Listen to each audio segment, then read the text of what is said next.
Bonjour tout le monde, bienvenue à Vinaros. Donc, je vais partager l'événement pour qu'on puisse voir.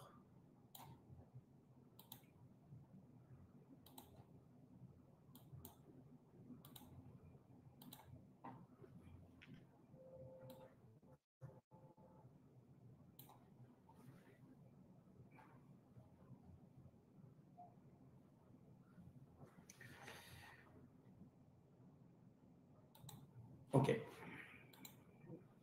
Donc, je vais voir si on peut mettre le plus grand.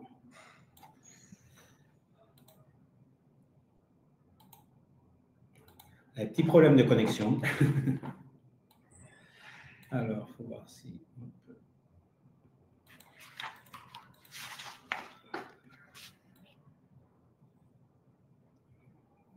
Mettre plus grand.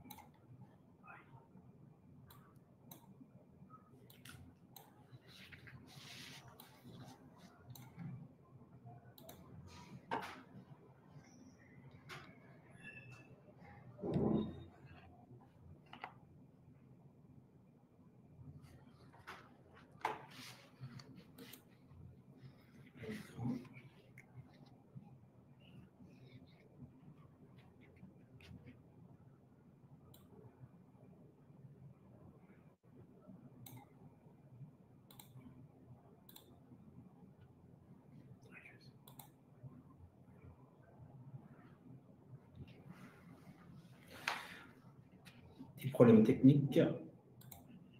On ne voit pas en grand. Je voudrais bien que vous voyez bien tous.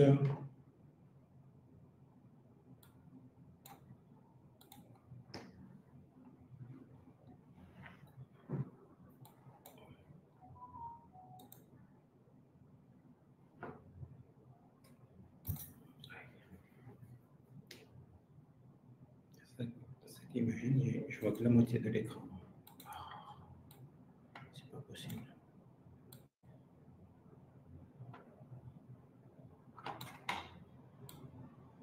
Voilà ici.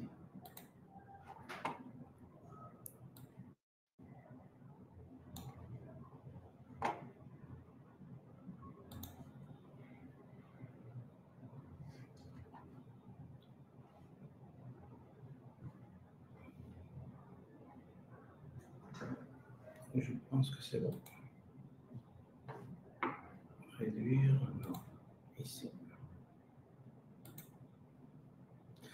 Bonjour tout le monde, donc nous allons commencer le webinaire. J'espère que vous voyez bien tout le monde. Bienvenue à tout le monde. Je me présente, je suis Samy, donc le responsable de l'agence de Vinaros. Et à côté, j'ai Pilar Miguel. Bonjour à tous, je suis Pilar Miguel, comme je suis la chasseuse de l'agence de Vinaros. Je passe la parole à Samy, le manager. OK.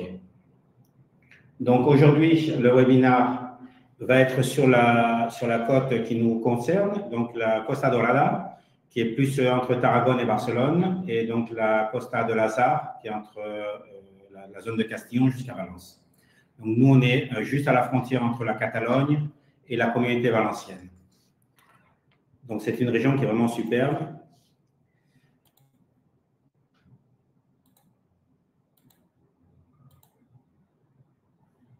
Alors, donc aujourd'hui, nous parlerons donc la présentation a déjà été faite. Vraiment des problèmes aujourd'hui. Donc, principalement, on parlera donc de la Costa Dorada, la Costa d'Azar, le littoral, que tout le monde ne connaît pas. Justement, les gens vont plutôt sur l'Andalousie, sur la zone de Barcelone Nord, vers la frontière française, la Costa Brava. On parlera ensuite de l'immobilier, la tendance 2025, cette année sur la zone, en sachant que bon, les prix ont flambé. Donc, vous allez voir ça. On fera un zoom sur Peñíscola et Alcocer. Donc, pour nous, ce sont deux zones balnéaires qui sont vraiment sympas pour investir et pour acheter. Et après, on vous montrera des exemples de biens que nous avons à la vente pour vous faire une idée du marché sur notre zone. Et à la fin, on fera une petite 20 minutes, une demi-heure, le temps qu'il faut pour vous poser nos questions sur le chat et qu'on puisse vous répondre.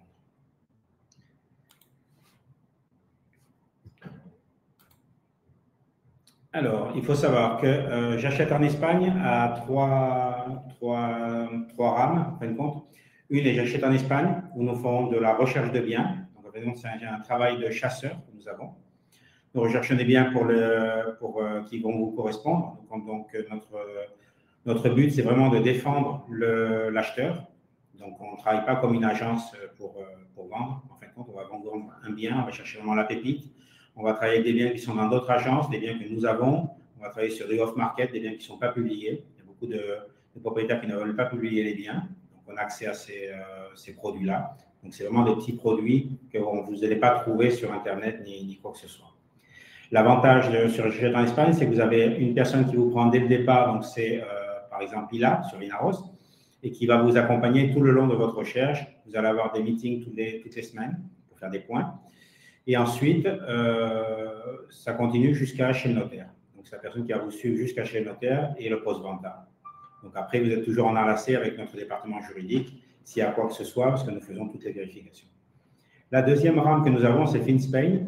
Donc, c'est pour vous aider pour le financement. Donc, c'est une filiale que nous avons qui est vraiment experte, qui travaille avec plus de 30 banques.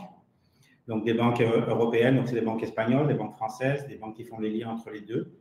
Donc, vous allez avoir les meilleurs taux garantis, puisque ce sont des conventions que nous avons avec eux, avec des taux préférentiels. L'avantage, c'est que vous avez directement des financements internationaux. Si vous êtes propriétaire en France, par exemple, ou en Belgique, vous voulez investir en Espagne, ben, si le bien est en Espagne, mais vous avez revenu en France, donc nous, on s'occupe de faire tout le package, de manière que vous ayez votre financement pour aider à l'acquisition de votre bien sur l'Espagne. Pareil, vous avez seulement un interlocuteur qui prend votre dossier depuis le départ jusqu'à la fin. Donc, il vous met en relation avec les banques. Vous avez toujours la même personne qui parle français, donc qui est très important. Donc, au niveau du suivi, vous n'êtes jamais mis et laissé dans les mains de qui que ce soit. Ensuite, nous avons Elorent. Ça, c'est pour les gens qui veulent faire de la location, mais de la location longue durée. On ne gère pas pour l'instant de location saisonnière, on fait que de la longue durée. Donc, c'est la personne qui va gérer, quand vous nous remettez le bien, qui va faire la diffusion de l'annonce pour trouver. On va sélectionner bien sûr le locataire, que ce soit une personne qui soit solvable. On va faire un état des lieux, on va voir un petit peu le bail, on va gestionner le bail. Et puis après, tout le post-venta, c'est-à-dire tout ce qui peut avoir des choses qui se cassent, qu'il faut réparer ou quoi que ce soit, de manière que le propriétaire soit vraiment tranquille. Donc, explique un petit peu, J'achète en Espagne, comment se... J'achète en Espagne, présent en Espagne depuis 8 ans. Récemment, on a eu l'anniversaire. Et c'est 6 agences, il y a 4 boutiques et 2 bureaux. Les 4 boutiques, elles sont à Valence, Vinaros, Alicante et Benalmádena. Et les 2 bureaux sont dans les 2 grandes villes de l'Espagne, c'est Barcelone et Madrid.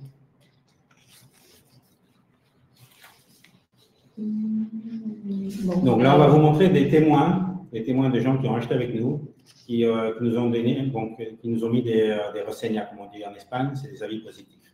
Ouais. Bon, chaque fois que le client est content, parce que ça, normalement, c'est les 100% des cas que le client, avec toute notre démarche, notre accompagnement juridique, tant dans la recherche comme dans toutes les démarches qu'on doit faire juridiques, il se sent bien accompagné jusqu'au moment de la signature chez le notaire et après la post-vente. Et bon, on a des petits avis. Par exemple, il y a Carole et Jean-Michel, ça a été un accompagnement juridique. Ils ont acheté sur le golfe de San Jordi. Après, il y a Jean-Pierre et Edwidge, ça a été une vente de ma collègue Rafi. Et de mon côté, de la partie chasseur, Christine et José, eux, ils voulaient un bien à Benicarló. Je leur ai montré plusieurs villes dans la zone, mais finalement, c'était clair pour eux que c'était Benicarló. On a trouvé la pépite, un petit appartement il avait tous les critères de sa recherche. Et bon, ils sont bien contents. Ils sont déjà venus 2 fois dans ces moments de vacances. Et après, on a un autre, celui-ci, c'est assez singulier pour moi parce que bon, le monsieur, il venait habiter en Espagne, il avait 2 grands chiens loups, c'était compliqué de trouver même quelque chose il était là, il avait il dormait dans sa voiture, en fait. Et bon, on a trouvé une maison de campagne éloignée avec beaucoup de terrain sur la région de Lérida. Mais il a été ravi, très, très content parce que j'ai dit, monsieur, vous dormirez chez vous le jour de Noël. Et ben, vraiment, ça a été comme ça. Alors, bon, nous, on est content que nos clients aussi, eux, ils accomplissent leur rêve de son achat en Espagne.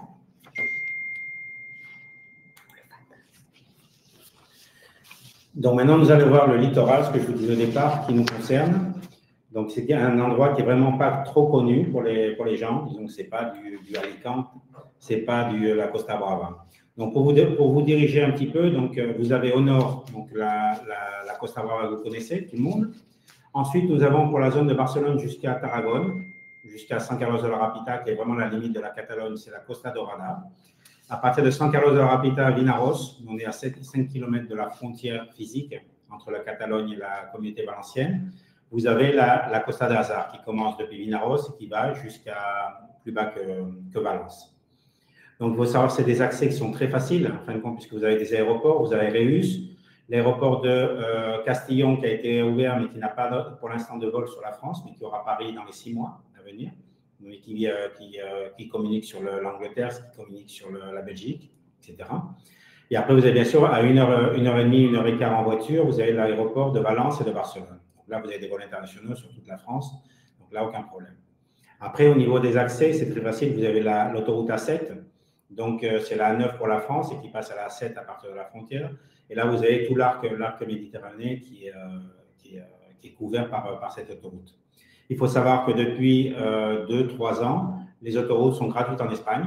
Bon, cette autoroute-là en concret, la A7, donc c'est vraiment un point positif pour vos vacances, parce que c'est vraiment des frais en moins à ajouter. Donc, vous avez plus pour dépenser et pour sortir au restaurant. Donc ensuite, vous avez bien sûr la ligne ferroviaire de longue durée. Donc le problème du TGV, pour l'instant, ne va jusqu'à Barcelone, mais c'est prévu l'arc de Méditerranée, qu'ils vont appeler en Espagne, qui va prolonger jusqu'au sud de l'Espagne. Donc, tout ce coin-là, vous avez bien sûr des plages, c'est assez vierge, donc il y a pas mal de parages qui sont vraiment bien. Vous avez des coins comme Oropesa, Peñíscola, Alcossebre, donc c'est beaucoup de petites stations balnéaires que vous avez sur tout le coin. Et pour la zone de Catalogne, vous avez bien sûr Cambrils et Salou. Cambrils, si vous savez, vous avez le Port Aventure, le parc d'attractions. Donc, c'était une région que je disais qui était très agréable, qui est facile à vivre au quotidien. Le climat entre 25 et 30 degrés en été, donc c'est vraiment impeccable. C'est comme une micro-stationnalité que vous avez. En hiver, on est entre 10 et 16 degrés. Donc, pour nous, il fait froid. Mais bon, il faut savoir que pour les autres personnes, bon, ben, c'est doux pour eux. Et on est assez frileux parce qu'on est habitué à la chaleur. Il y a 300 jours de soleil à l'année. Ça va dépendre. Cette année, on a énormément de chaleur. On a eu des pluies aussi. Donc, les statistiques se changent avec le changement climatique. Donc, c'est assez difficile de jouer sur les 300 jours, de les promettre, ce qui est avant notre slogan, 300 jours de soleil dans l'année. Vous avez ensuite les plages, donc les plages de sable, donc c'est vraiment des super plages que vous avez. Sur la Costa d'Azar, chez nous, pour Vinaros jusqu'à Valence, vous avez beaucoup de criques sauvages encore. Vous avez des falaises, vraiment des endroits qui sont vraiment super à découvrir. Et après, vous avez des parcs naturels comme le delta de l'Èbre, c'est un petit peu comme la Camargue française que vous avez. Donc, vous avez des rizières, vous avez un bras de mer qui rentre, vous avez des plages de 7 à 10 km de sable vraiment vierge au milieu de la mer. Vous avez la zone de mer tranquille et la mer haute. Ensuite, vous avez le désert de l'Alpamas, ça c'est au-dessus de Castillon. Donc, c'est avec plein de... Et après, vous avez la Sierra de la Hita qui est sur Peñíscola, entre Peñíscola et Alcosser. C'est un endroit, si vous voulez faire de la marche, qui est vraiment très bien. Donc après, activités. Bon, sur notre coin, vous avez des activités, du sport nautique, des randonnées, du cyclisme. Après, vous avez au-dessus de Vinaros, vous avez le golfe de Saint-Jordi. En fin de compte, vous avez 3 golfs. Vous avez le golfe sur Salou, Tarragone. Vous avez le golfe de Vinaros, Saint-Jordi. Et vous avez ensuite celui de Castillon. Des produits locaux, bien sûr, c'est le poisson, l'huile d'olive, le vin. Donc, il faut savoir que, bon, au niveau des restaurants, vous allez toujours manger des produits frais en Espagne, des produits naturels. Vous avez vraiment beaucoup de légumes, de poissons, de viande qui sont de très bonne qualité. Et après, en activité, comme je vous ai dit avant, vous avez le parc d'attractions Port Aventure, qui est très connu, qui est communiqué par l'aéroport de Reus et de Barcelone. Patrimoine. À Tarragone, il faut savoir que vous avez les vestiges romains. C'est un ancien théâtre qui est patrimoine de l'UNESCO. Donc, c'est très joli à visiter. Peñíscola, vous avez un château qui est en bout de mer, qui est vraiment super. Il y a pas mal de films qui ont été faits sur ce château. Il faut savoir le Cid, par exemple, le Cid Campeador. Après, vous avez aussi, comment se llama le château. Oui. La série de télévision. Oui, le Chiringuito de Pepe. Si, mais après, il y a au niveau international. Oui, bon, ça a été le Papa Luna, parce que c'est le château de Papa Luna. Et alors, il y a eu aussi l'histoire sur ce papa. Sur le pape. Et bon, il y a ces deux films ils ont été enregistrés dans ce château. Maintenant, je ne me rappelle pas le nom du film que Samy veut dire. Oui, c'est une série très connue, vous devez la connaître. D'ailleurs, il y a le siège de ce gladiateur qui est avec... mais pour l'instant, ça m'échappe, je ne sais pas. Donc, il faut savoir que c'était le pape Pie XII qui était donc à Peñíscola qui régnait là. Après, vous avez Cambrils. Cambrils, vous avez un super port maritime. Vous avez des visites. En face de Cambrils, vous avez la Mea, la Poya. Vous pouvez visiter donc une réserve naturelle de thon sauvage, un parc naturel. Ça peut se visiter en bateau, c'est vraiment superbe à voir. Castillon, vous avez plein de musées, des fêtes traditionnelles sur Castillon. Vous avez l'intérieur où il y a plein de petites de villes. Au nord de Castillon, plus à l'intérieur, vous avez Morilla. Morilla, c'est un château. Ça ressemble pas mal à Carcassonne, en fin de compte. Donc, c'est très joli à voir. Vous êtes à 40 minutes des plages. Donc, c'est bien de faire une petite escapade, monter là-haut. Et des très bons restaurants aussi. Avec des étoiles Michelin. Oui. Et ensuite, vous avez Vinaros.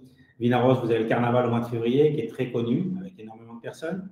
Et puis, il faut savoir que Vinaros, c'est 10 jours dans l'année de fêtes. Donc là, tous les mois, nous avons des fêtes typiques. Bon, ben là, on a eu récemment la Feria de Andalucía. Donc, on n'est pas en Andalousie, mais on l'a eu ici à Vinaros. Cet été, là, au mois de juillet, on a eu les fêtes locales de San Juan et San Pedro. Donc, en fait, bon, c'est toujours animé. Et en fait, bon, ça vaut le coup de venir sur le coin. L'immobilier. Maintenant, on va voir la tendance de 2025. Donc, c'est Pilar qui va vous expliquer un petit peu le marché sur la zone. Bon, alors, c'est-à-dire que le marché en ce moment-là, il est à la hausse avec une grande demande sur deux des villes qui sont comme stations balnéaires, que c'est Peñíscola, Alcocebre, Cambrils, Oropesa, parce que Oropesa, là aussi, en part, c'est le Magic World. C'est une entreprise américaine qui gère ce parc d'attractions. On a d'un côté Portaventura vers Cambrils et à Oropesa, la partie Castellón, on a le Magic World à Oropesa. Alors, Peñíscola, dans l'année, il y a 8000 habitants et ça devient... Donc, ce qu'il faut savoir, c'est les prix. Disons, là, on va commencer par les prix. Donc, il faut savoir qu'à Peñíscola, le prix moyen est à 2300 €, 2400 le mètre carré. Donc, ça a évolué 19%. Il faut savoir qu'en 5 ans, ça a pris énormément et ça continue. Cette année, c'est en train de flamber. Les prix flambent vraiment. Donc, c'est le moment d'investir, puisque dans 2-3 ans, ce sera beaucoup plus cher. Donc, au niveau de l'investissement, il faut profiter du moment. Alcocebre, on a 2300 € le mètre carré, plus ou moins pareil. Cambrils, c'est plus cher. Donc, du côté catalan, c'est toujours un petit peu plus cher que la zone de la Communauté valencienne. Tarragone, mais là, c'est considéré l'intérieur de Tarragone. L'intérieur de Tarragone est en 2150. Donc, vous voyez qu'il y a un 14% de progression, pareil. Il y a moins de progression dans l'intérieur, bien sûr, les gens sont plus sur la côte. Europesa, qu'on disait, c'est à 2000 € le mètre carré. Donc, ça indique, parce que vous multipliez par le mètre carré, c'est 70 mètres carrés un appartement, plus ou moins, ça vous sort le prix moyen. Et l'intérieur de Castillon est moins cher. Donc, on peut trouver des villages qui sont vraiment très sympas, qui sont à 15 minutes, 20 minutes de la mer, mais on peut faire des très bons investissements, trouver des bonnes pépites. L'augmentation, pour l'instant, c'est un endroit qui n'a pas été trop découvert. Donc, c'est pour ça qu'il n'y a que 10% d'évolution. Mais bon, ça va, une fois que ça sera découvert, les prix vont flamber aussi sur ces zones-là. Merci, Samy. La tendance de 2025, qui sont les acheteurs en 2025? Le 60%, c'est des étrangers français, belges, allemands et suisses. En 65% des résidences secondaires. 25% investissent des investisseurs locatifs pour profiter d'une location saisonnière et avoir des revenus.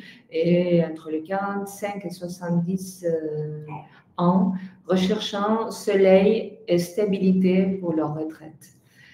La rentabilité et réglementation rentabilité, on a entre le 5, 6 à 10%, et on peut monter peut-être jusqu'à 11% selon le bien et emplacement. Licence touristique obligatoire pour gérer de la location saisonnière. Une forte demande d'été, la moyenne durée hors saison. Disons que ça, c'est pour vous expliquer que les gens qui font du locatif, il y a un système en Espagne qui s'est installé, c'est les locations professeurs, on appelle ça, et c'est des locations qui se font de septembre jusqu'au mois de juin. Donc, c'est beaucoup de mois qui sont couverts avec des loyers moyens, donc pour rentabiliser le bien. Et après, le fort location touristique se fait entre juin, juillet, août et début septembre. Donc là, ça permet d'avoir des rentabilités toute l'année et d'augmenter la moyenne jusqu'à 10. On a mis 10%, mais on arrive jusqu'à 12%. Ça va dépendre si un bien vraiment très bien placé devant la mer. Vous avez des très bonnes locations et ça se loue. Ça se loue toute l'année. Après, il faut savoir qu'il n'y a pas de construction neuve pour l'instant. Donc, il n'y a pas de biens, il y a peu de biens en vente. Donc, c'est pour ça que les prix flambent en fin de compte, parce qu'il y a beaucoup de demandes, beaucoup de gens qui demandent des biens.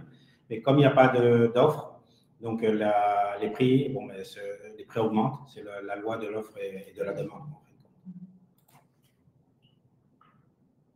Donc là, on va voir en principal, on va voir, on va faire le zoom sur Peñíscola et Alcocervo. Pour moi, ce sont deux stations balnéaires qui sont vraiment très bien, qui donnent de la rentabilité et ça vaut le coup de les connaître. Bon, alors, Peñíscola, elle est à 14 km de Vinaroz. C'est des villes qui sont collées les unes aux autres, mais Peñíscola, c'est un endroit emblématique par le centre, ses rues, des pierres et le château, comme Samy il a dit tout à l'heure. Et le centre de Peñíscola est uni Benicarló et Peñíscola par la Costa Norte, la côte nord.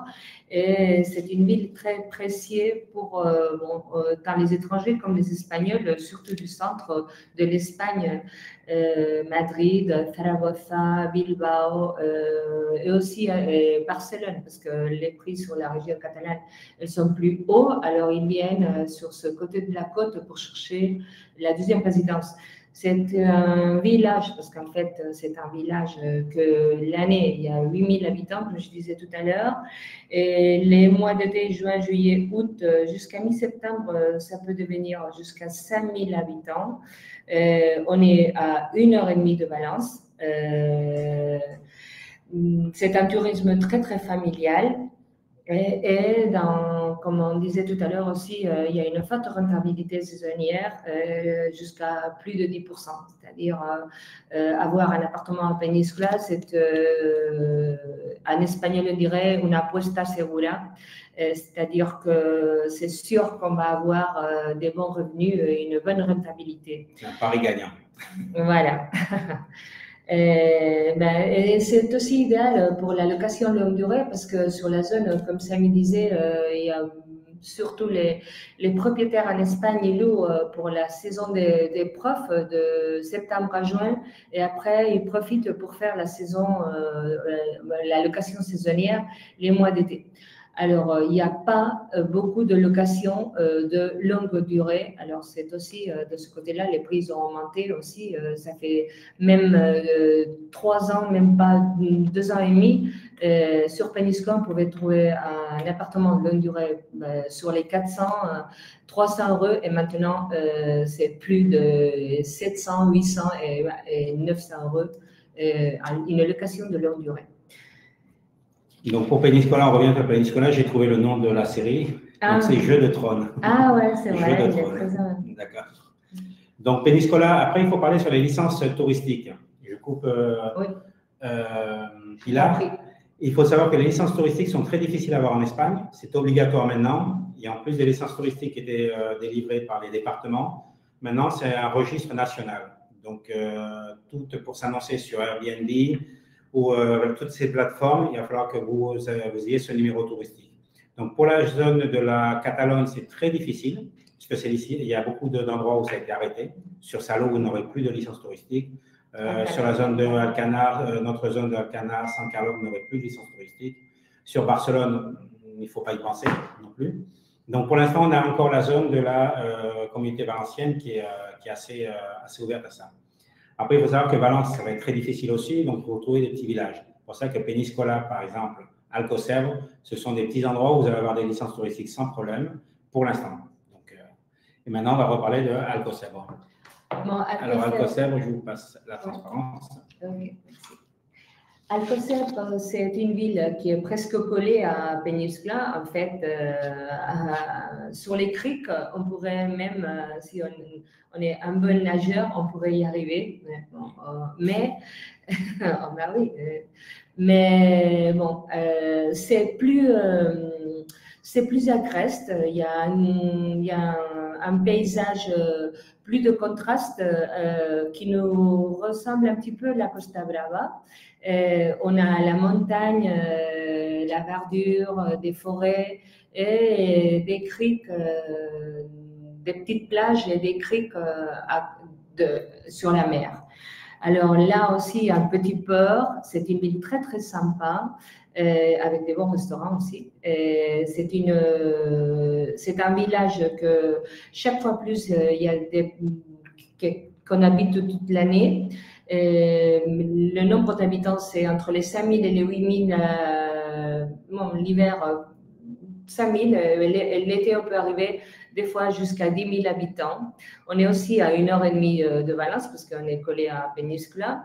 C'est une ambiance résidentielle, mais aussi Alcocebre, il a 3 parties. Il y a la partie de la montagne, les criques, le centre de ville, et après le côté de ce que c'est le port et nautique, où il y a des résidences. Il y a le Poblado Marinero, c'est une belle résidence. On est juste au milieu du port et on a aussi la possibilité d'avoir notre bateau et arriver à l'appartement en bateau. C'est la marina d'Alcocebre. Oui, c'est ça. Il n'y a pas beaucoup non plus de nouvelles constructions. Alors ça veut dire que la deuxième transmission, ils sont plus revalorisés. C'est-à-dire qu'un achat sur Alcocebre, on aura toujours une forte revalorisation de notre investissement. Et c'était un bon potentiel pour une résidence secondaire. Et le prix d'achat, il est moyenne à 1838, 1900 euros le mètre carré et la location, c'est par jour, non 8, oui, 19. C'est par jour et par mètre carré. Après, vous savez que les prix sont différents par rapport à la première transparence qu'on mettait avec les 2300 euros. Parce que là, dans ce cas-là, c'est pas le bord de mer. Alcocebre, c'est aussi Alcalá de Tíber, qui est le village qui est derrière, qui est en montagne, où les prix sont moins chers. Donc, ça fait une variante. Pour ça, vous avez 1800 euros sur là.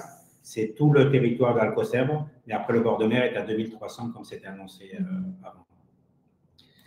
Donc, maintenant, nous allons voir des exemples de biens que nous avons à la vente. Donc, pour vous donner un petit peu une idée en quoi investir, ce que vous pouvez trouver. Donc, un exemple, par exemple, Pilar, si tu veux expliquer, c'est celui de Calafate. C'est un bien qui est situé à Calafate. Calafate, on a le circuit automobile. Oui. Et c'est Calafate, c'est l'Admeya de Mar. L'Admeya de Mar, c'est une ville à 40 minutes de Tarragone. De Tarragone, exactement, oui. On est à 49 minutes d'ici de la zone de Vinaroz. On a la mer, évidemment. Et ça, c'est une maison de 4 chambres que les propriétaires, ils ont rénové. Il y a une piscine et ils ont fait une rénovation presque complète de comme elle était du début.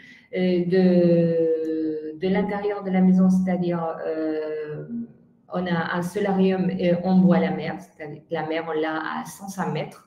Elle est entourée de services, on a des piscines, des magasins, c'est-à-dire on est dans une zone vraiment résidentielle, mais quand même on est dans une maison entre guillemets isolée, on a des maisons aux alentours, mais on a la tranquillité de profiter du soleil, de la mer et de la meilleure des mers. Donc ensuite, nous allons voir un autre bien. Je n'ai pas le prix. Là, le prix, non, 340 000 €. Donc c'est très bien par rapport au mètre carré. C'est la moyenne des prix sur ce coin-là de l'Almeida. 300, 400, ça dépendra aussi de comment elle a été rénovée, des prestations du bien. C'est une zone qui est privilégiée aussi, il faut savoir, avec une vue sur mer qui est vraiment spectaculaire. Ensuite, nous avons une petite pépite qui est rentrée il y a une semaine, qui est à Vinaros. Donc là, c'est sur le passage maritime. C'est un petit appartement d'une chambre. Donc, c'est un duplex d'une chambre, mais l'avantage, c'est qu'il est juste devant la plage. Donc là, il est à 10 mètres de la plage, bien sûr, sur le passage maritime, à 140 000 €. Donc, vous voyez, on peut trouver des choses. Ça, c'est un potentiel pour faire de la location touristique. Parce que là, vous pouvez le rentabiliser de suite. Là, on sera une rentabilité plus de 12%, sans problème avec ça. Il est avec sa clim. Après, si vous voulez le voir, il faut rentrer sur la page de j'achète.s et vous allez voir tous les biens, disons, que vous pourriez trouver sur le net. Ensuite, ça c'est Saint-Jordi, si tu veux l'expliquer. C'est une maison, c'est un bas d'appartement. Donc là, on est sur le golfe de Saint-Jordi, c'est à 12 km au nord de Vinaros. Donc, où il y a la sortie d'autoroute de Vinaros. C'est un parcours de golf de 80 hectares. Il y a pas mal de résidences dessus, qui est très sécurisé avec la sécurité, etc. Donc là, c'est un bas que vous avez, c'est une maison adossée, en fin de compte, de 3 chambres, 3 salles de bain. Il y a 3 terrasses. En bas, vous avez de exposition sud et nord. Et en haut, vous avez une énorme qui fait un solarium 360 degrés. Donc, c'est une résidence de halte standing. Donc, c'est Carillo. Il y a plusieurs jardins dedans, vous avez 2 piscines, il y a beaucoup d'activités pour les enfants, etc. Et là, dans ce cas, c'est une maison qui a été vraiment refaite à neuf, avec une décoration top. Donc, c'est pour rentrer avec sa brosse à dents et profiter de la maison. Vous voyez, vous avez un prix qui est très accessible de 225 000. C'est quelque chose qui va voler aussi. C'est pour ça qu'on vous montre les petites pépites, quoi, en fait. Ensuite, ça, c'est la maison qui est à Peñíscola. Donc, on est sur les Atalayas. Atalayas, c'est une montagne qui est juste au-dessus de... Quand on dit montagne, on est à 1 km de la mer. Hein. C'est une montagne parce que Peñíscola a une petite montagne au-dessus. Donc là, vous avez des vues spectaculaires parce que vous dominez toute la mer et tout le golfe de Peñíscola. Ça, c'était une villa donc, de 3 chambres qui a sa piscine propre. Vous avez des grandes terrasses extérieures. L'intérieur, tout a été refait à neuf, etc.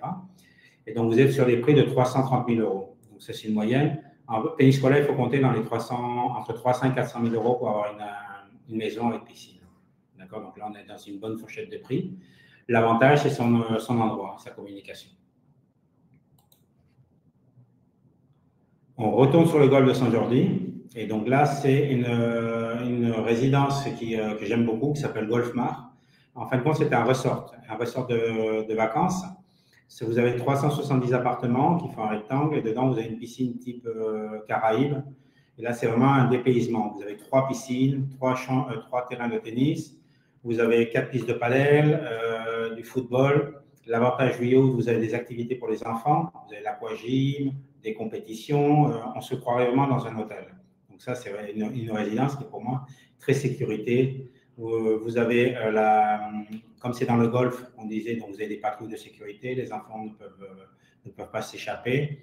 C'est vraiment très vert, c'est vraiment très joli pour voir. Donc un appartement, par exemple, de 2 chambres, vous allez trouver ça à 132 000 €. C'est vraiment quelque chose de spectaculaire pour l'investissement. Il faut savoir que les prix étaient nettement moins chers. Si vous avez vu un ancien webinaire où on parlait du golfe de Saint-Jordi l'année dernière, les prix étaient nettement inférieurs. Mais là, il y a une hausse de prix presque de 20%. Donc ça a été énorme cette année. Et ça continuera à augmenter. Donc ça, c'est le problème des nouvelles zones qui commencent à se mettre au prix de la Costa Brava. Donc maintenant, on va faire un aparté. Donc, on va voir des questions, des réponses. Donc, on repasse là. Vous pouvez utiliser le chat si vous voulez et on vous répond directement. Donc, n'hésitez pas. Alors, ben, je vois qu'il y a déjà, voilà, vous nous avez répondu, mais on n'était pas connecté là-dessus. D'accord. Bonjour à tous. Donc, Casimiro, j'ai bien compris que vos services se focalisent sur l'achat et la vente de biens en Espagne. Toutefois, et comme mon épouse et moi souhaitons connaître les lieux avant de prendre une décision sur un éventuellement achat, serait-il possible de pouvoir louer quand même une durée par exemple, un mois? Oui, tout à fait. Et nous, c'est ce qu'on conseille aux clients qui viennent. Bien sûr, c'est bien d'acheter, vous n'allez pas acheter un vélo, en fait. Donc, il faut vraiment être sûr du terrain et faire la location. Venir un mois, s'imprégner vraiment de tout ça. C'est pour ça que Pilar vous invite au début à connaître bien la zone. Et après, une fois que vous avez bien défini la zone, bien vous définir vos besoins, donc là, on commence vraiment à faire la recherche. On ne va pas commencer, disons, sauf si vous connaissez, bien sûr. Roséline, Game of Thrones, ben voilà, c'est ce que je ne savais pas. Le jeu de trône, tout à fait, c'est exact. 10% de rabais sur la location saisonnière ou sur la location classique à l'année. Là, on parle de rentabilité saisonnière. Parce que l'autre sur du classique, vous allez être à 5%. Donc, on est sur du 10%, on peut trouver sur du 10% sur du saisonnier, même du 12%, ça va dépendre du bien que vous avez, ou un petit peu plus. Mais la location classique, non, vous êtes sur du 5%. Vous n'avez pas énormément de rentabilité. Il faut savoir que quoique, maintenant, les loyers sont entre 600 et 700 euros, donc ça peut être bien. Délit, peut-on investir en Espagne avec un budget de 50 000 euros? Non, malheureusement, c'est fini. C'est fini maintenant à partir de 100 000. À partir de 100 000 pour trouver quelque chose. Après, on peut trouver des biens à retaper, on peut trouver à l'intérieur, bien sûr, on peut, parce qu'on a un client, par exemple, le monsieur qui a été avec ses chiens. Ah oui. On a trouvé un bien pour 70 000. 50 000, c'est très compliqué. Avec énormément de terrain, une maison, donc on peut trouver des choses. 50 000, c'est pas, il faut compter. Même pas un actif bancaire, ça coûte 50 000 en ce moment-là. Tout à fait. Pouvez-vous avoir des biens plus proches de Valence, bien sûr, tout à fait. Nous descendons jusqu'à Castillon de la Plana. Mais après, on a notre agence. On vous a dit qu'on avait 6 agences. On a l'agence de Valence qui prend le relais. Donc, si vous voulez quoi que ce soit, vous prenez contact avec nous, avec l'agence de Valence, et vous trouveront quelque chose sans problème. Après Valence, vous avez Alicante. Vous voyez, et après Alicante, vous avez Malaga, qui est tout en bas. On est tous enchaînés. On est tous enchaînés sur la côte. Denia Javea, font-ils partie de votre zone de chalandise? Non, ça c'est Valence. Il faudrait contacter avec l'agence de Valence. Mais si vous voulez, je vous passe notre nom. Je vous envoie le contact de l'agence de Valence. Il n'y a pas de problème. Gérard Dupin. Je recherche une maison. Attendez, ça va vite. Il y a plein de chats. Je recherche une maison agréable avec 5 chambres. Une surface de 500 mètres carrés habitable. On peut trouver ça, tout à fait. On peut trouver ça. En plus, vous avez des super, ça va dépendre un petit peu du budget. Mais vous avez des biens qu'on peut trouver ou en bord de mer. On a des belles maisons, des super villas qui sont en bord de mer. Et sinon, on peut trouver à 200-300 mètres de la mer, qui sont plus tranquilles, ou à 1 km de la mer. Ça va dépendre un petit peu. Plus on s'éloigne, plus les prix vont descendre. Mais on a des grandes maisons sur les zones qui sont très, très compétitives par rapport à la zone touristique. Petit village avec peu d'habitants. Qu'en est-il des communautés? Médecins, grande surface. Péniscola et, comment dirais-je, Alcocèbre, vous avez un supermarché, donc c'est comme des super rues en fin de compte, de proximité. Et il faut savoir que de toute manière, vous êtes à 10 km de Vinaroz ou de Benicarló. Là, vous avez des grands centres commerciaux. Vous avez un Carrefour à Vinaroz, vous avez un Family Cash qui est un autre supermarché. Après, vous avez le Aldi, vous avez Lidl, il y a pas mal de supermarchés. Au niveau des médecins, tous les villages ont leur centre de santé. Donc, vous avez toujours des médecins dans les villages. Même si c'est un village de 8000 habitants, vous allez avoir toujours le centre de santé avec les médecins. Donc, après, le service de santé est différent. Ce ne sont pas des médecins privés, c'est des médecins publics. Mais vous avez une attention toujours en temps et en heure.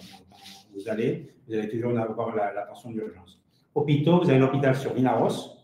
Et après, le prochain, c'est Castillon. Donc, vous avez assez de... Mais les services vous avez des hélicoptères en cas d'AVC, quoi que ce soit. Donc, au niveau sanitaire, c'est très bien couvert. OK. Il y a des choses... Oui. il y a des choses que je ne comprends pas vraiment. Péniscola, le prix moyen de signature est de 2000 le mètre carré. Par contre, à Alcanar, c'est 1400 euros. C'est pour un budget un peu suivant la saison. Non, disons qu'à Alcanar, vous avez un prix qui est totalement différent parce qu'à Alcanar, vous avez les Casas d'Alcanar qui est le port, vous avez Alcanar Playa qui est le bord de mer et vous avez la ville d'Alcanar qui est en haut. Donc, c'est un mix qui fait vraiment descendre parce que dans la ville d'Alcanar, les prix sont à environ à 600-800 euros le mètre carré. Donc, ça fait descendre le prix moyen pour cela. Et cela bouge un peu suivant la saison. Attendez, ça rebouge parce qu'il y a beaucoup de questions. Comment également il faut, si c'est possible, avoir le DPE. J'ai même vu une annonce mettant la surface du terrain comme le prix, comme si c'était une surface habitable. Alors ça, c'est le problème de l'Espagne, c'est que quand vous achetez en Espagne, vous allez avoir toujours des différences de prix, des différences de mètres carrés. Ils vont mettre des habitables pour des surfaces construites. Donc, il faut vraiment faire attention à ça. C'est pour ça que nous, on vous offre nos services pour vérifier le bien, voir si c'est vraiment légalisé. Vous pouvez acheter une maison, par exemple, qui est légalisée pour 60 mètres carrés, mais en fin de compte, vous l'achetez et vous voyez 100 mètres carrés, vous pensez que la maison fait 100 mètres carrés, mais non. En fin de compte, elle est légalisée que pour 60. Donc, vous aurez un problème pour la revente ou quoi que ce soit. Il faut faire attention. Et pour avoir le DPE, c'est comme en France. Un architecte doit venir, faire le certificat. Alors, le DPE est plus simple que la France, puisque ça fait que le certificat énergétique. Vous n'allez pas avoir de contamination, rien du tout. Donc, c'est plus simple. Ensuite, conditions d'obtention, durée, coût de renouvellement d'une licence. Alors, les licences touristiques, ça va dépendre de chaque mairie. Chaque mairie a ses conditions. Donc, vous pouvez, par exemple, dans une ville, ne plus l'avoir, mais la ville d'à côté avoir des licences. C'est de plus en plus contrôlé. Le temps pour l'avoir, donc si on passe par, il faut un certificat d'un architecte qui nous fait un certificat de première occupation. Ça, on le transmet à la Generalitat. La Generalitat le valide et en 15 jours maximum, vous avez votre numéro de licence. Ensuite, cette licence, il va falloir l'inscrire maintenant au registre de la propriété. Ils ont fait un registre unique de manière que tout soit contrôlé au niveau de l'État espagnol. Après, il faut savoir qu'en Espagne, c'est comme si vous aviez 17 pays. Chaque communauté autonomique, donc il y a 17, c'est comme si vous aviez un pays différent. Chacun a ses lois, chacun a ses règles, chacun a son registre. Donc maintenant, ils essayent de refaire tout au niveau national pour avoir la même information fiable pour tout le monde. Donc il faut compter environ 15 jours pour une licence touristique. Avec 100 000 euros, quel montant de crédit peut-on avoir? Donc, si vous êtes non-résident, donc vous habitez en France, au niveau de notre groupe de financement, les non-résidents se financent à 50%. C'est-à-dire que vous devez avoir 50% d'apport pour avoir acheté quelque chose. Donc, si vous avez 100 000 euros pour un montant de crédit de 100 000 euros, il faut avoir 50 000 euros d'apport. 50 000 euros d'apport, vous pouvez acheter un bien à 100 000. J'ai 5 millions. 5 millions, bon, ben, sans problème. Là, on vous trouve quelque chose, une super maison, parce que les prix sont beaucoup moins chers qu'en France. Bon, bien sûr que vous allez avoir des super villas, moitié prix de la Costa Brava. Vous avez des très beaux endroits. Il y a des villas de luxe. Donc là, c'est des biens principalement qui ne sont pas publiés. On a travaillé sur du off-market. C'est des gens qui ne veulent pas qu'on sache qu'ils vendent leurs biens, quoi que ce soit. Donc, c'est là où il faut que Pilar rentre en jeu et déloger ces biens-là. Le point sur Salou. Un point sur Salou. Ben, Salou, c'est comme Cambridge. En fait, c'est les deux villes qui sont l'une à côté de l'autre. Il faut savoir qu'il n'y a plus de licence touristique, malheureusement, sur Salou. Après, vous trouvez des biens avec licence touristique. Le problème des biens avec licence touristique, c'est que vous êtes obligé de la renouveler dans 5 ans. C'est valable seulement que 5 ans. Et vous avez la possibilité que quand vous le renouvelez, bon, ben, les lois ont changé et vous ne le renouvelez pas. Ou ils obligent, par exemple, à avoir d'autres conditions. Il faut une carte d'identité obligatoire. Oui, mais c'est plus que la carte d'identité, il faut le DNI. Je pense que c'est ce qu'a demandé. Le DNI, c'est un document national d'identité fiscale au niveau de l'Espagne. Donc ça, on peut faire la demande. Donc c'est nous qui nous occupons, quand vous prenez nos services de chasseurs, de vous aider pour avoir votre numéro d'identification. Ça fait partie justement des conditions pour acheter un bien en Espagne. Quelle est la différence entre le mètre carré français et le mètre carré espagnol? Ben, ça va dépendre un petit peu de la France. Si on est dans le centre de la France, si on est sur la Côte d'Azur, voilà, ça va dépendre un petit peu. Mais environ, moi je pense qu'on est 40-50% moins cher hein, sur l'Espagne par rapport à la France. D'accord. Donc, je ne veux pas trop dire de numéros parce que ça va dépendre vraiment du village. Parce que vous prenez une région, même sur la Côte d'Azur, vous prenez un Marseille par exemple et vous prenez un Nice, vous allez avoir deux prix totalement différents. Ensuite, Catherine, une petite maison habitable pour 200-250 000 euros. Je remonte. C'est possible vers Salou, même à l'intérieur? Oui. Si, à l'intérieur. À l'intérieur, on est dans les 20-30 km de Salou. On peut trouver quelque chose à l'intérieur. À l'intérieur, on est, puisqu'on est sur la zone de... Sur la zone del sport, c'est les villages de Tortosa, voilà. plus sur la montagne, Calafeite. Il faut être dans les 30 km, environ 30 km de Salou. L'Aldea. Une demi-heure de la plage. Ouais. Là, vous allez trouver quelque chose de bien. Ou trouver pour faire des travaux dans ces eaux-là, plus par le bord de mer, mais là, il faut compter pour des travaux. C'est-à-dire, c'est 200-250 000, mais il faut faire quelque chose de travaux.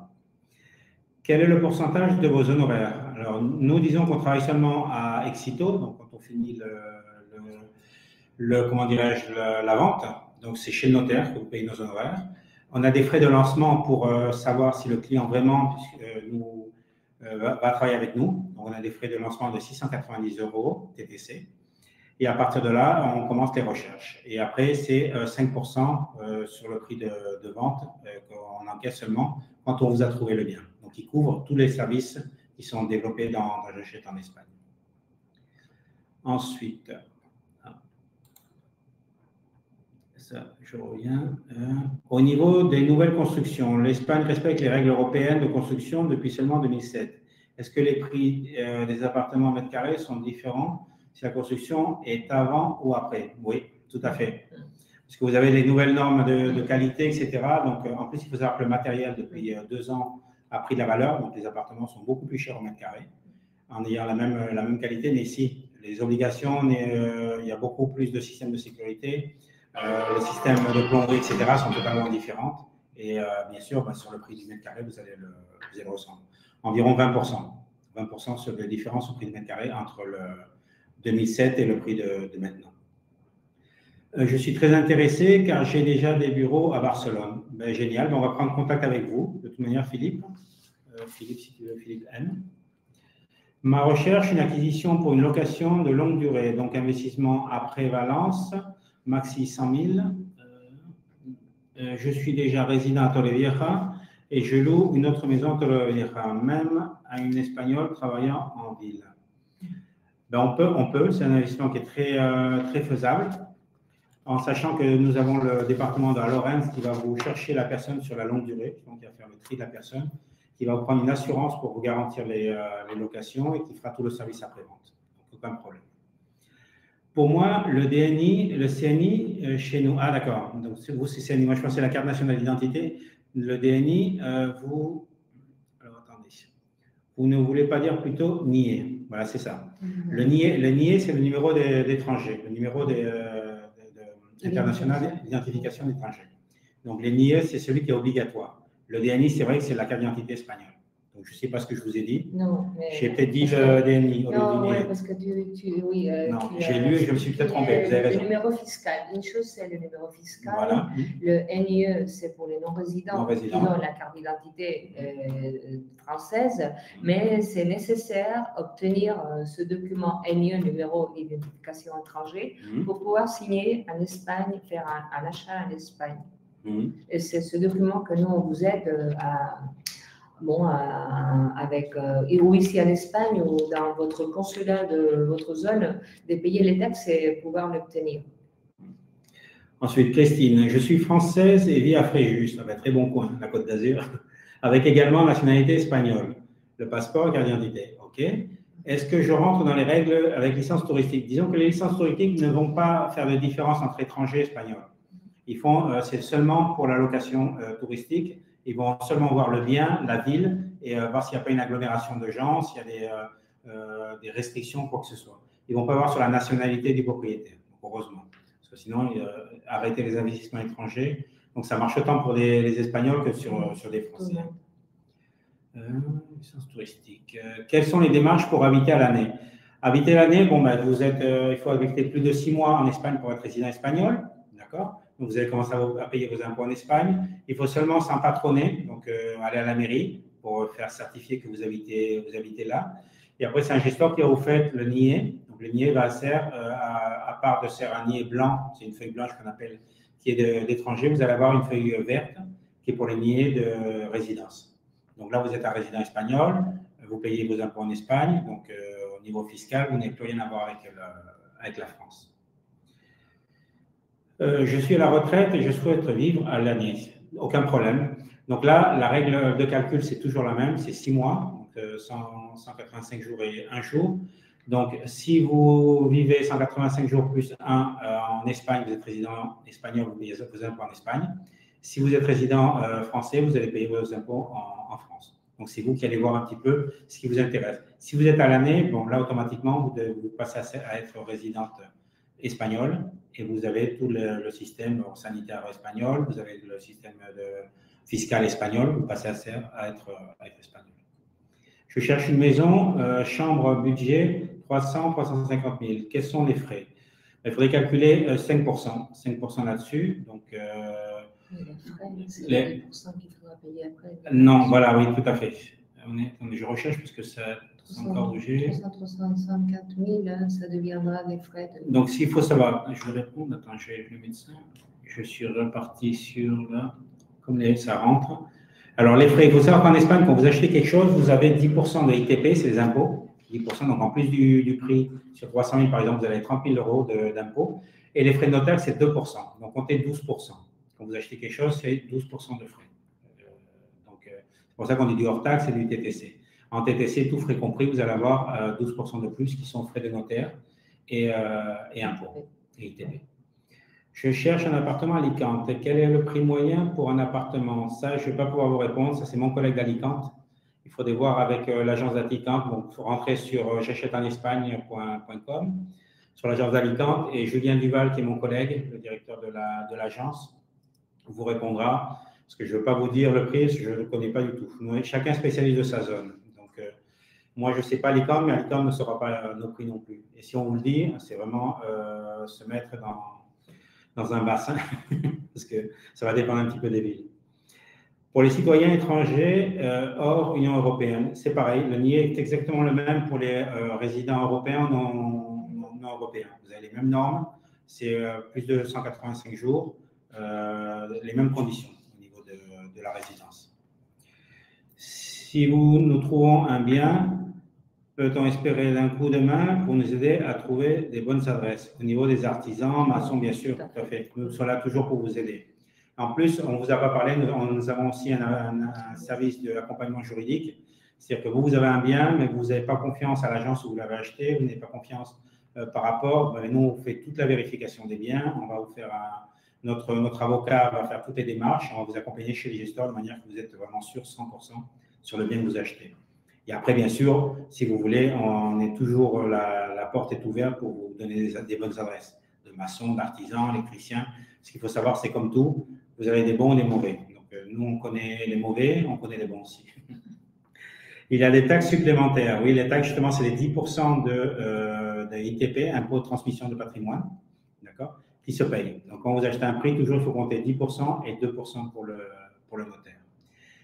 Si vous aidez à trouver des bonnes mutuelles, nous, on travaille avec un cabinet d'assurance, donc espagnol, qui fait de la multirisque. Donc, nous, à tous nos clients, on leur conseille vraiment de prendre une assurance. On gère pour qu'il n'y ait pas de problème. Et en plus, au niveau de la prévente, c'est notre secrétaire qui gérera tout ça.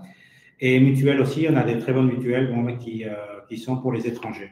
Et on vous recommande d'avoir la mutuelle, mais il faut savoir que si vous avez votre carte européenne, de santé européenne, vous allez être pris en charge en Espagne sans frais et ça va être facturé sur la France. Donc, sauf si vous voulez à l'année, là, il faut prendre une mutuelle parce que la carte est vraiment que provisoire. Merci pour ce webinaire. C'est nous qui vous donnons merci pour avoir assisté. Y a-t-il des petits appartements tels T2 dans une chambre? Oui, en Andalousie, très difficile de trouver des petits appartements. Non, ici, il y a pas mal de choses. Il y a pas mal de petits appartements qui ont été faits. Ils sont très bien. Par exemple, la petite pépite à 140 000, avec une chambre devant la mer, là, c'est vraiment impeccable. Donc, on trouve des T1. Après, c'est sûr, dans le sud, c'est une autre mentalité, c'est plus des 2-3 chambres. Ils ont vraiment investi pour faire pour la famille, c'est des appartements plus familiaux, etc. Merci à vous, je vous quitte, merci Philippe. Je dois quitter, merci beaucoup pour la qualité de vos informations. À vous, Hervé. Merci de ce webinaire, merci pour le webinaire. Est-ce qu'il y a des taxes? Attendez, est-ce qu'il y a des taxes supplémentaires pour les étrangers? Non, c'est pareil. Non. 200 000 € pour 70 mètres carrés dans la région de Vinaros, toute taxe compris, est-ce possible? Tout à fait, on peut trouver. Il faut compter des biens qui sont dans les 150, 160, 70 000, on trouve sans problème sur du bord de mer. Ce qu'on vous recommande plutôt maintenant, c'est que tous les biens sont loués, comme vous avez dit. Donc, il faut contacter avec nous pour commencer à étudier le dossier, tout ça, mais les recherches commenceront qu'au mois de septembre, en fait, quand on aura. Mais il faut prendre de l'avance pour déjà prendre les bonnes pépites qui ont été louées, qui se mettent à la vente en septembre et accrocher quand les remises en vente. Merci pour l'ensemble des informations. Merci pour cette présentation. À bientôt. Merci, Casimiro. Quelles sont les charges à l'année au EDF taxe foncière? Alors, sur un appartement normal, les taxes il faut compter entre 300 et 400 € pour l'année. C'est beaucoup moins cher qu'en France. Oui. Ça, oui. Vous n'avez pas d'impôt locatif, vous avez uniquement des taxes foncières. Les charges d'électricité sur un appartement normal, il faut retenir les 50-60 € par mois d'électricité. L'électricité est moins chère aussi. Et l'eau, il faut compter dans les entre 40 et 50 € par trimestre. Donc, tout ça, c'est des moyennes. Ça va dépendre si vous êtes une famille de 10 personnes, vous prenez le bain tous les jours, etc. Bon, ça sera plus d'eau. Mais l'eau, vraiment pas chère par rapport à la France. Quelles sont les charges? C'est bon, merci. La présentation. Je suis en train de vendre un appartement sur Bordeaux. À quelle agence pour une petite maison, 3 chambres, pas trop de travaux? La Costa Brava. Alors, la Costa Brava, c'est le nord, donc c'est l'agence de Barcelone qui gère. Barcelone gère de la frontière jusqu'à Barcelone. Donc là, c'est notre collègue Romain qui est le directeur. Donc, si vous rentrez, j'achèteenespagne.com. De toute manière, on vous répondra. On va vous demander tout ça, il n'y a aucun problème. Peut-on acheter avec une SCI enregistrée en France? Tout à fait. Ce qu'il faudra, c'est faire une succursale espagnole, donc ça prend pas mal de temps pour le faire. Il faut donc il faut faire une création de société, il faut malheureusement traduire tous les documents, donc ça prend du temps. Ensuite, il faut l'enregistrer au niveau des impôts, espagnols. Et ensuite, vous allez avoir votre SCI qui est créé. Bon, après, il faut prendre un gestor, ce qu'on appelle, c'est un comptable, pour qu'il fasse toutes les démarches pour après gérer la SCI. Merci, à bientôt. Est-ce que les charges sont incluses pour l'achat d'un appartement, surtout quand il y a une piscine partagée? Non, les charges sont à part. C'est-à-dire vous achetez l'appartement, mais après, vous avez des charges comme en France, des charges de copropriété. Donc, les charges ne sont pas trop chères, en fin de compte. Vous allez avoir des charges entre 50 et 100 €, plus ou moins, pour un appartement avec une piscine, donc c'est pas énorme. Ça va dépendre un petit peu de la zone et en fait, quand ils mettent une piscine, il y a pas mal de voisins, c'est divisé par voisins. Après, il faut savoir sur les charges, on ne m'a pas demandé, mais je vous le dis, c'est différent en France. Si un locataire ne paye pas les charges, les autres locataires ne sont pas obligés à couvrir cette dette. La dette est due par le propriétaire, en fait. Donc après, ils font une injonction de paiement, tribunal et une saisie du bien pour pouvoir couvrir. Mais les autres locataires ne sont pas responsables. Alors qu'en France, oui, c'est le cas. Est-ce que les charges sont incluses? Vous venez de dire pas d'impôts locatifs. Oui, les impôts locatifs, en France, vous avez des impôts fonciers et des impôts locatifs. Ici, il n'y a pas d'impôt locatif. Vous ne payez pas une taxe supplémentaire de la mairie pour avoir un locataire dedans. Après, vous allez payer seulement les impôts fonciers, comme en France, et vous allez payer les poubelles. Les poubelles et l'alcantarillero. J'aimerais passer en Espagne et continuer mon activité d'entrepreneur en Espagne. Dois-je recréer une société selon vous? Et bien entendu, je vais être à la recherche d'un bien très probablement. Donc vous, passez en Espagne et continuez l'activité d'entrepreneur. Là, c'est quelque chose qui est spécial. C'est plutôt un comptable qui devrait vous dire. Je sais que vous pouvez continuer avec une entreprise française à facturer en Espagne. Il y a un montant maximum de facturation. Après, je pense que vous êtes obligé de monter votre société espagnole. Donc, il faut avoir ce montant de facturation, parce que comme Français, vous pouvez facturer à l'étranger, aucun problème, puisqu'on est dans la Communauté européenne. Il faut voir le montant et voir ensuite si ça vaut plus le coût de monter une société en Espagne. Moi, je pense que la société en Espagne, il vaut mieux, parce que les impôts sont beaucoup moins chers, disons, que la France. Ça, c'est sûr. Donc, il faut voir. Après, il faut voir si c'est une SL, entrepreneur individuel. Donc, ça, c'est vraiment un gestor qui va vous dire. Là, nous, on fait plus de l'immobilier. Comment faire la jointure pour la vente d'un appartement en France et l'achat d'un appartement en Espagne? Vous nous trouvez une location et attendant de s'installer. Oui, on peut vous trouver une location sans problème. On a pas mal de contacts avec des propriétaires qui mettent en location. C'est pas un problème. Là, on vous aide, disons, du moment où vous prenez nos services. Donc, on met tout en place de manière que vous soyez logé quelque part, cherchez votre recherche en attendant que vous vendiez votre bien. Après, c'est possible, si un bien vous plaît vraiment, de faire un compromis. On peut mettre des compromis sur 4 mois, sur 6 mois, le temps de votre bien. Donc, ça va dépendre vraiment de cas à cas particulier. Mais on est là pour ça. On est là pour vous aider. Quel est le délai une fois l'achat signé pour rentrer dans le bien? Quand vous signez, vous avez la remise des clés au même moment. Vous achetez, comme je dis, vous faites l'achat chez le notaire, l'achat de vente, l'acte de vente. Vous avez les clés, vous rentrez directement dans le bien. Il n'y a aucun problème. Vous n'avez pas de délai de carence ni quoi que ce soit. Quand vous faites un compromis, ça va dépendre de la date du compromis jusqu'à la date de signature. Le minimum, en Espagne, il faut compter 3-4 jours, le temps de pouvoir acheter un bien, c'est le minimum. Il faut savoir que les notaires ne font que de la vérification et de l'acte, donc ils ne vont pas rentrer en détail ni quoi que ce soit, ils vont vérifier le bien en disant le bien appartient bien à cette personne. C'est vraiment une vérification basique. Et ensuite, ils vont faire l'identification de l'acheteur et du vendeur. Ils vont acter l'acte d'achat et c'est fini. Disons, il y a pas, donc nous, on est là en amont, justement, pour faire la vérification du bien, s'il n'y a pas d'impôt dessus, si les biens sont bien déclarés au niveau du cadastre, si les surfaces correspondent, si ce n'est pas affecté par un plan urbanistique, etc. Donc là, il faut vraiment faire attention. Entre le notaire français et le notaire espagnol, c'est deux choses totalement différentes. Les impôts sur les revenus locatifs en tranches et en plus de taxes d'habitation, mais les impôts sur les revenus locatifs. Sinon, sur les revenus locatifs, vous allez payer des revenus. Il faut compter entre 19 et 23%. Vous allez payer. Donc, vous êtes obligé de faire la déclaration. Alors, si vous êtes un résident espagnol, donc il n'y a pas de problème, vous faites vos impôts. Donc, ça rentrera en impôt.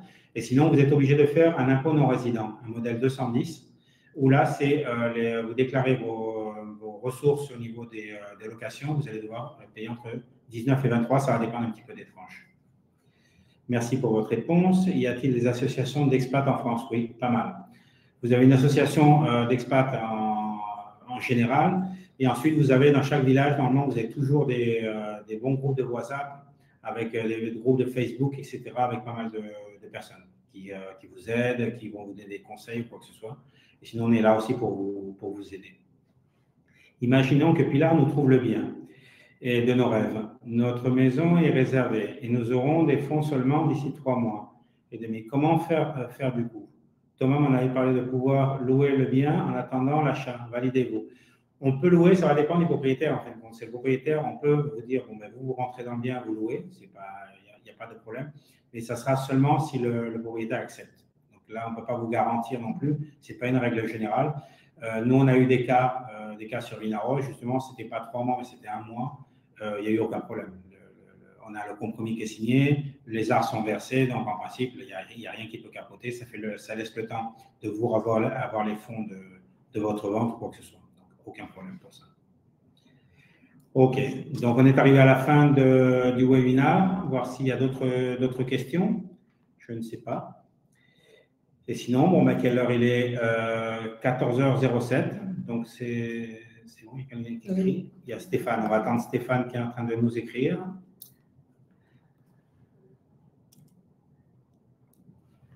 On va attendre un petit peu. Stéphane, une fois le compromis signé en France, nous avons 10 jours de rétractation et attente 3 mois pour la remise des clés. Non, en Espagne, vous n'avez pas les 3 mois de remise des clés. Vous achetez de suite. Vous n'avez pas de rétractation. C'est totalement différent, justement. C'est-à-dire que les gens qui vendent ne sont pas aussi, et qui achètent ne sont pas aussi couverts qu'en France. En France, c'est vrai que les fonds seraient chez le notaire, etc. Ici, non. Donc, vous avez les clés immédiatement.